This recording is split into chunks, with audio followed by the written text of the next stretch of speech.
Dan untuk membahas lebih lanjut lagi pemirsa terkait dengan persoalan ini, kita telah terhubung bersama dengan sejumlah narasumber lewat sambungan virtual. Sudah ada pengamat penerbangan Alvin Lee, kemudian mantan investigator KNKT Ruthana Simatupang. Selamat petang Bapak Ibu.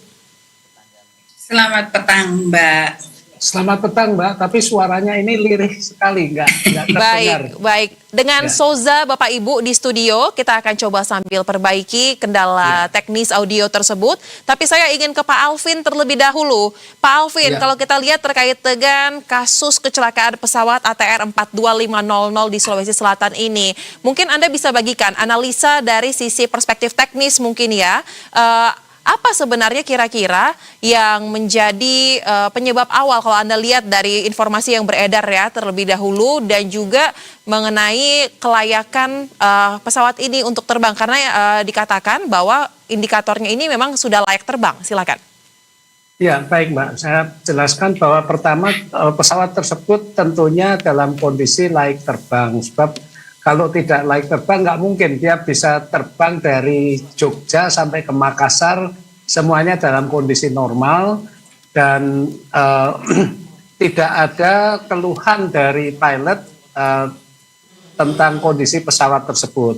Kalau pesawat tersebut mengalami masalah dengan mungkin mesinnya, atau ada isu kendali, atau ada isu apa, pasti akan melaporkan kondisi tersebut kepada AirNav, Air Traffic Controller yang mengatur lalu lintas udara, dan bisa minta untuk diprioritaskan mendarat karena dalam kondisi darurat. Jadi dari kondisi kesehatan pesawat sebetulnya tidak ada masalah.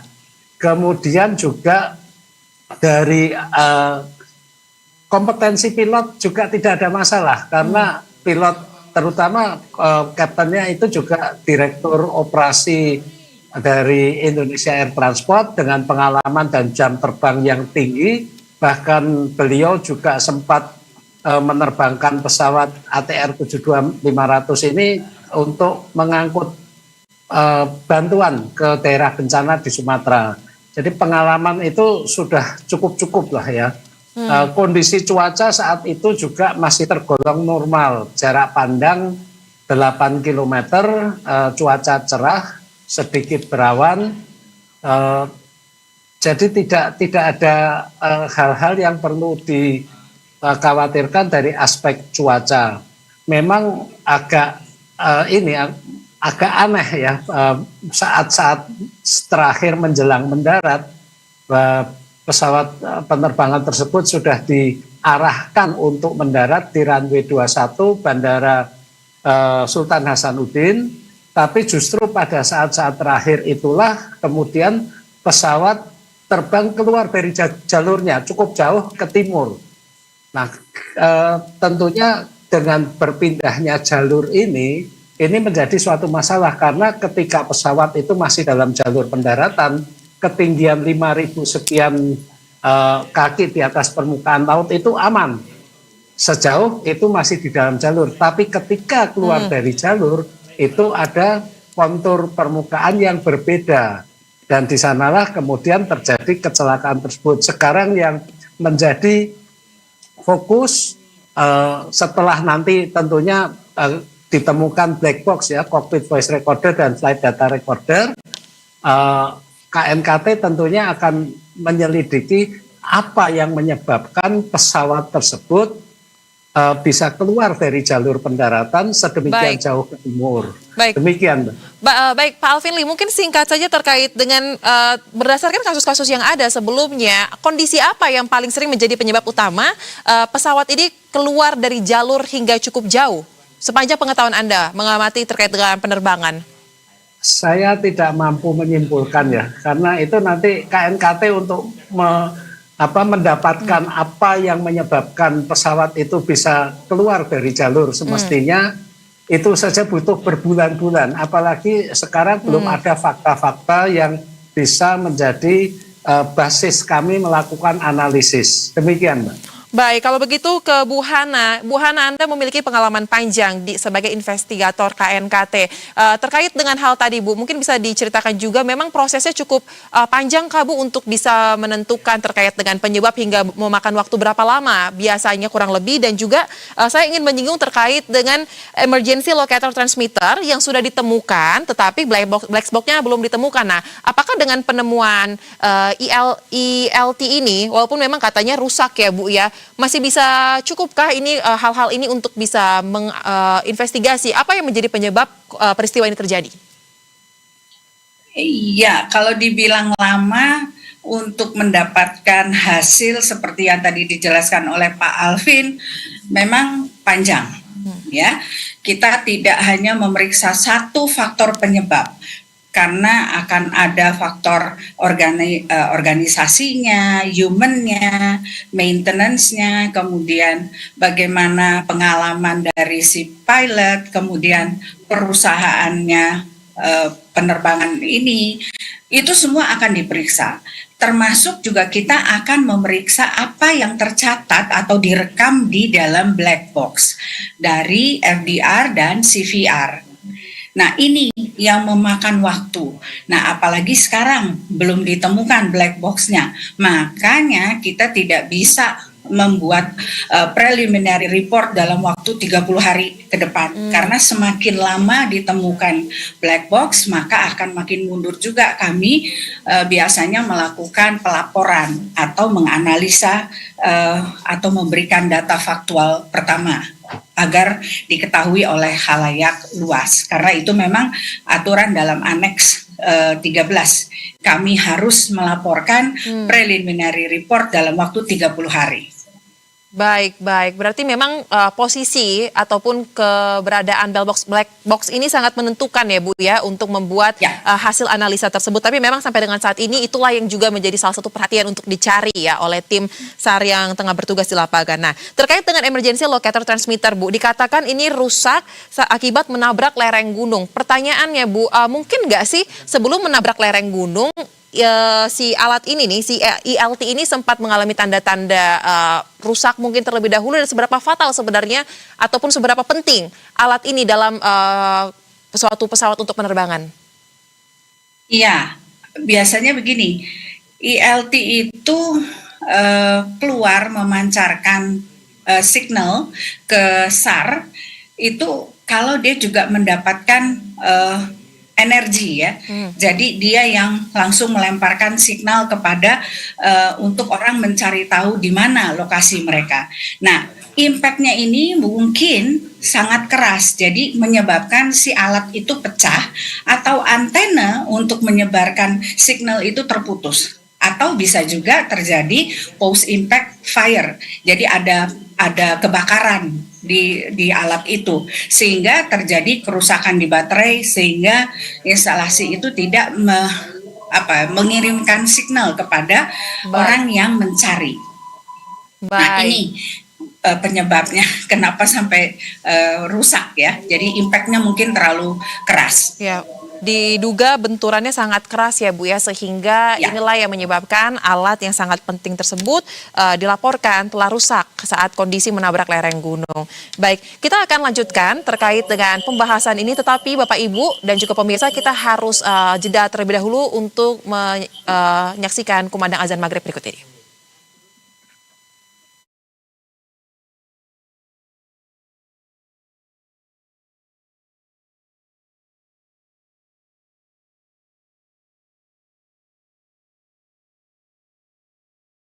Allahu Akbar, Allahu Akbar,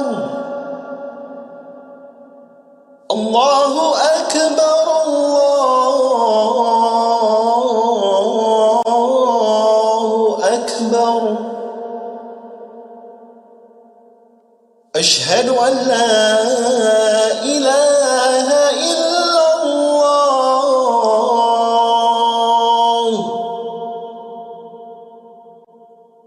Asyhadu an la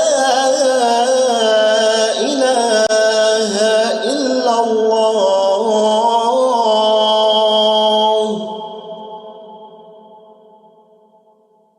أشهد أن محمدا رسول الله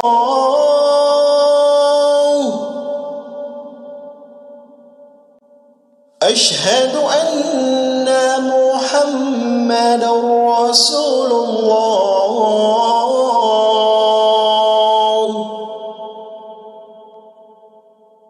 حي على الصلاة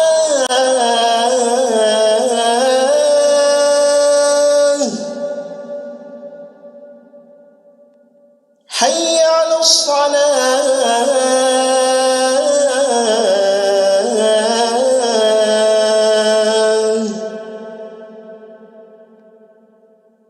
حي على الفلاح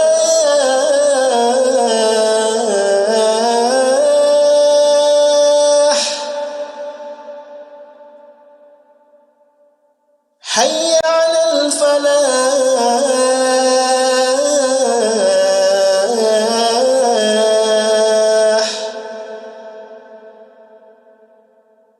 الله أكبر الله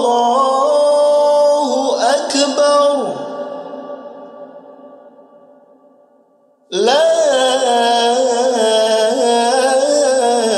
إله إلا الله.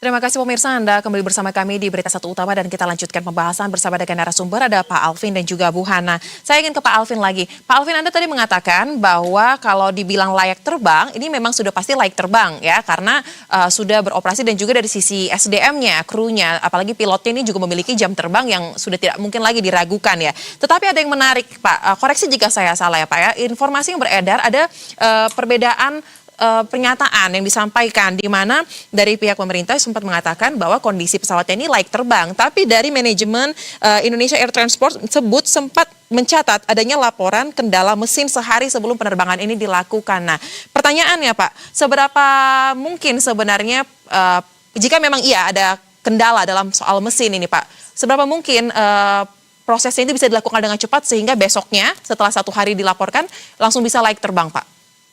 Baik. Gini Mbak, pesawat terbang itu setiap kali selesai melaksanakan satu penerbangan, pilot itu selalu memberikan catatan pada logbook di pesawat. Apakah ada hal-hal yang perlu diperbaiki atau yang dirasakan kurang oleh pilot. Nah, engineer atau teknisi yang merawat pesawat itu harus melihat aircraft logbook. Dari aircraft logbook itu dilakukanlah perbaikan-perbaikan dan semua yang dikeluhkan oleh pilot itu harus sudah diatasi. Terutama apabila ada unsur-unsur yang kritikal yang disebut sebagai no-go item. No-go item ini bisa sesuatu yang berat terkait mungkin dengan kondisi mesin, tapi juga bisa sesuatu yang sebetulnya agak simple. Misalnya, di dalam kokpit ini ada 2 set radio, kanan dan kiri, untuk kapten dan untuk co-pilot. Dua-duanya harus dalam kondisi operating. Satu saja radio itu tidak berfungsi dengan baik, itu sudah merupakan no-go item. Kenapa? Karena kalau terbang hanya dengan satu radio dan kemudian ketika terbang radio yang satu ini juga ikutan rusak, itu pesawat akan kesulitan berkomunikasi dengan ANAV, Air Traffic Controller, sehingga itu menjadi no-go item. Nah, ketika no-go item itu sudah diperbaiki, kemudian engineer juga sudah memberikan rilis, pilot memeriksa kembali, ya sudah pesawat itu sudah layak diterbangkan kembali.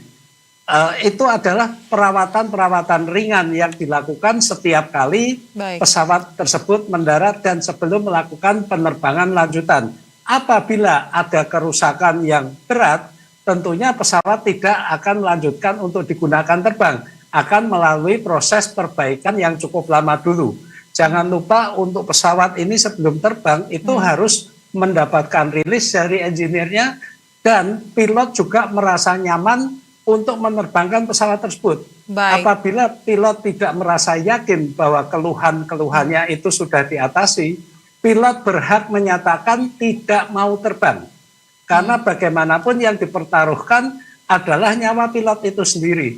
Jadi ketika pesawat tersebut sudah mendapatkan rilis, berarti pesawat tersebut sudah memenuhi persyaratan untuk terbang. Demikian, Mbak. Baik, kalau begitu memang masih jadi teka-teki ya, apa sebenarnya yang terjadi saat detik-detik terakhir khususnya sebelum pesawat ini benar-benar menabrak lereng gunung dan juga terjatuh. Nah, kalau begitu Bu Hana, berdasarkan pengalaman Anda di di KNKT maksud kami ya, kita tahu selain kondisi pesawat yang juga pasti akan menjadi salah satu hal yang akan digali, diperiksa dan juga terkait dengan catatan-catatan sebelumnya. Tetapi apakah terkait dengan unsur kondisi cuaca Bu dan juga laporan mungkin dari BMKG ataupun arahan dari Airnav atau ATC ya, dalam hal ini juga menjadi hal yang akan diperiksa secara detail oleh pihak KNKT untuk menentukan hasil akhir dari analisa penyebab dan juga permasalahan dalam penerbangan tersebut, Bu? Iya, KNKT itu akan selalu memeriksa dalam 4 hal ya. Pertama tentu operasional, kemudian human factors, kemudian weather, dan juga technical. Nah, ini 4 hal yang sangat umum dan harus diperiksa oleh para investigator KNKT. Berdasarkan pengalaman kami, operasional itu kami akan memeriksa 72 jam dari mulai sebelum penerbangan sampai kejadian. Itu kami hitung semua, kami himpun semua data dan fakta yang ada dicatat dalam ATC-nya maupun di data yang kami dapatkan di lapangan. Nah, itu kami periksa satu persatu. Dari mulai logbook si pilot, logbook pesawat, seperti yang tadi Pak Alvin bilang, semua akan kami periksa karena itu juga akan menentukan the most probable cause dari kecelakaan tersebut. Baik, memang semuanya diperhitungkan ya sampai ke dengan cuaca bahkan 72 jam terakhir ya. Ini juga menjadi masuk dalam hitung-hitungan untuk mengkalkulasi apa yang paling mungkin penyebab yang paling besar. Nah, kalau begitu Pak Alvin mengingat bahwa sampai dengan saat ini insiden ini disinyalir sebagai kategori CFIT. Lantas apakah faktor ada catatan mungkin dari Anda terkait dengan perbaikan mungkin akan dilakukan agar kondisi seperti ini tidak lagi terjadi ke depannya Pak dari sisi pengamat penerbangan? Ya, perlu saya jelaskan CFIT itu apa? CFIT itu adalah Control Flight into Terrain. Yang merupakan suatu kondisi di mana pesawat tersebut terbang dalam kondisi normal, terkendali, tapi kemudian bertabrakan dengan permukaan. Terrain ini adalah permukaan bumi. Pesawat ATR 42500 kemarin itu masuk kategori terbang masih terkendali. Kenapa? Karena kecepatannya masih stabil, kemudian ketinggiannya juga stabil. Betul. Tapi mendadak saja berubah haluannya yang seharusnya langsung ke runway 21 kemudian melenceng ke arah timur. Ini yang harus dicari, apa yang menyebabkan terjadinya pesawat tersebut kemudian menyimpang dari jalur yang seharusnya. Apakah ada kendala-kendala di dalam pesawat tersebut? Kendala itu bisa teknis, bisa manusianya juga, atau bisa juga ada hal-hal lain yang menyebabkan pesawat mendadak tidak bisa berkomunikasi. Bisa saja pilot sudah menyadari ada masalah, tapi dalam kondisi terbang, pilot itu akan melakukan serangkaian tindakan dulu untuk mengatasi. Kalau itu tidak berhasil, baru melakukan tindakan darurat. Nah, apakah nanti akan diperiksa apakah radionya itu semuanya berfungsi dengan baik. Kalau tidak berfungsi, mungkin saja pilot juga akan melaporkan kondisi tersebut, tapi tidak bisa tersampaikan. Kemudian juga dari cockpit voice recorder nanti juga akan terdengar apa saja percakapan, apakah di dalam pesawat ini ada suara-suara yang tidak semestinya, misalnya ada suara mesin yang tiba-tiba turun, perputaran mesinnya, atau ada suara ledakan, atau ada suara patahan, atau apapun. Itu semuanya diteliti. Jadi untuk saat ini semuanya akan mengarah apa yang menyebabkan terjadinya control flight into terrain tersebut. Betul. Ini merupakan pekerjaan yang tidak mudah bagi Baik. KNKT, dan sangat banyak aspek yang harus dipelajari. Demikian, Mbak. Baik. Apalagi black box ya yang tadi katanya Bu Hana, ini menjadi sangat penting keberadaannya untuk dapat menganalisa penyebab pasti dari kecelakaan ini. Terakhir, Bu Hana, ada dua kemungkinan yang masih kita tunggu ya. Black box ditemukan atau black box tidak ditemukan. Karena kan itu hanya dua itu saja pilihannya. Pertanyaannya Bu, jika black box ditemukan, kira-kira berapa lama kurang lebih ya mediumnya, waktu yang dibutuhkan untuk bisa menganalisa, atau jika tidak ditemukan juga, seperti apa nantinya KNKT akan bekerja? Silakan. Iya, kalau dulu kita memang selalu pergi ke Amerika atau ke pabrik pesawat, misalnya ini ATR buatan Prancis, maka kita akan ke Prancis untuk membaca apa isi black box-nya.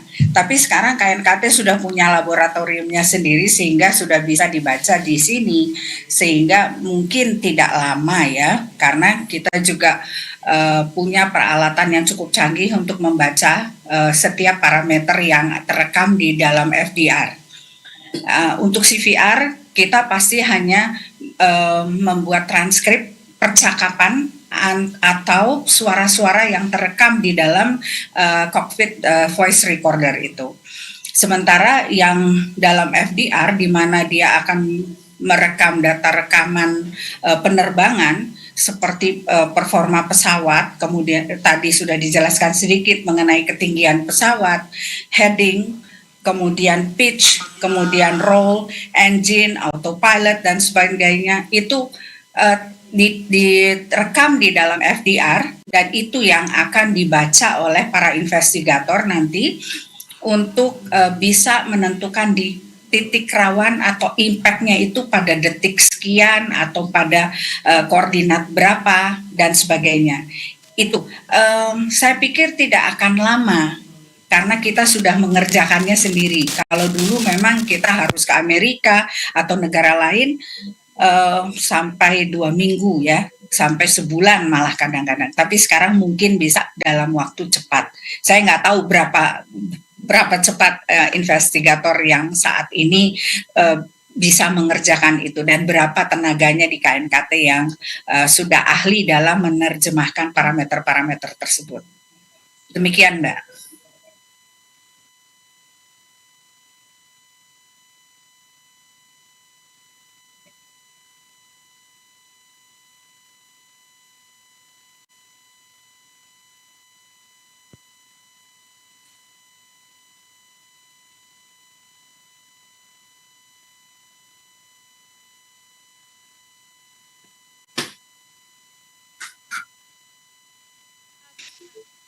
Terus bagaimana nantinya hasil yang akan dikerjakan oleh tim KNKT dan juga tim SAR gabungan, tidak hanya mencari terkait dengan korban, tetapi juga terkait dengan keberadaan black box dan hal-hal lainnya yang penting untuk proses analisa penyebab dari kecelakaan ini. Terima kasih untuk analisa yang dibagikan Bu Hana dan juga Pak Alvin. Kita kawal bersama terkait dengan peristiwa ini, penanganan seperti apa. Salam sehat, selamat kembali beraktivitas. Terima kasih. Terima kasih, selamat malam.